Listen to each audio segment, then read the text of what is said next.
Etatistička shvatanja samoupravljanja.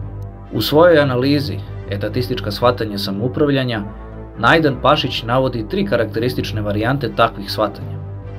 Pod 1. predstavničko-etatistička, pod 2. korporativističko-anarcho-sindikalistička i pod 3. etatističko-birokratska u užem smislu.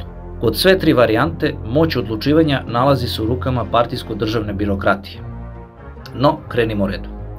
Za prvu varijantu, predstavničko-etatističku, karakteristično je da samoupravljanje shvata ne kao proces razvoja novih proizvodnih i društvenih odnosa u kojima proizvođači postaju gospodari proizvoda svog udruženog rada, nego kao racionalna šema društvene organizacije ustrojene prema određenim moralnim principima kakvi odgovaraju apstraktnom modelu pravog i autentičnog socijalističkog društva.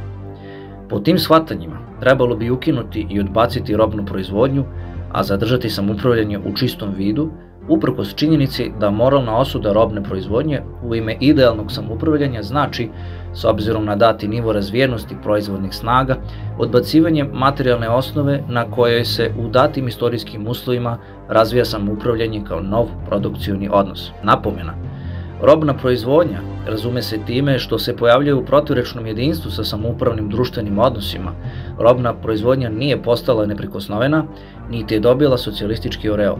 Drugim rečima, ona nije izgubila svojstva društvenih odnosa čovekovog otuđenja, to jest delovanja sila koje nisu podređene neposrednoj svesnoj kontroli udruženih proizvođača, te je stoga razumljivo da je u uslovima postojanja iste potrebna stanovita državna regulativa. No suprotno tome, ovakav koncept nudi administrativno centralističko planiranje te suprotstavljanje principu dohotka u ime borbe protiv komercijalizma. Kod toga valja upomenuti i Engelsovo upozorenje o jednakosti u antidiringu, gde je upozoravao da je jedini opravdan zahtev za jednakošću onaj koji se odnosi na ukidanje klasa, a da je svaki drugi koji ide u pravcu izjednačavanja različitog radnog doprinosa, to jest u pravcu uravnilovke, besmislen i primitivan. Prema toj koncepciji može doći do formalnog konstituisanja integralnog samoupravljanja, te navodno demokratski birane skupštine treba da raspolažu društvenim dohotkom u okviru širih društvenih zajednica. Ali šta se krije iza takvog vertikalno dograđenog samoupravljanja? Krije se vlast nad neposrednim proizvođačima od strane skupština uprkos njihovom delegatskom konstituisanju.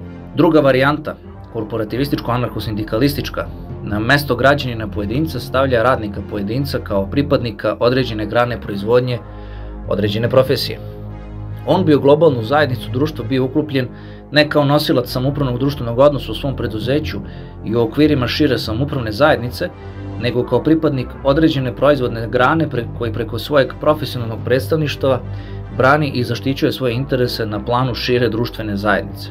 Nasuprot tome, istinski integralno samoupravljanje zasniva se na tome da proizvođač neposredno odlučuje o društvenom proizvodu u okviru radne organizacije i lokalne zajednice, pa tek onda na nivou skupština društveno-političkih zajednica. Treća, etatističko-birokratska varijanta, u užem smislu svodi samoupravljanje na okvire preduzeća, na okvire osnovnih radnih organizacija. Sve ono što prelazi te okvire postaje navodno neizbežna stvar odlučivanja viših predstavničkih i drugih državnih organa koji su jedino sposobni i jedino kompetentni da odlučuju o poslovima šire društvene zajednice. Osnovna protivrečnost po njoj nije između samoupravljanja i etatizma, već suprotnosti unutar novih samoupravnih društvenih odnosa, pravdajući to eliminacijom grupno-svojinskih tendencija imanentnih radničkoj klasi. Na osnovu korektiva imamo 2 podvarijante. Za prvu je taj korektiv država, a za drugu je taj korektiv partija, sindikat ili neka druga organizacija.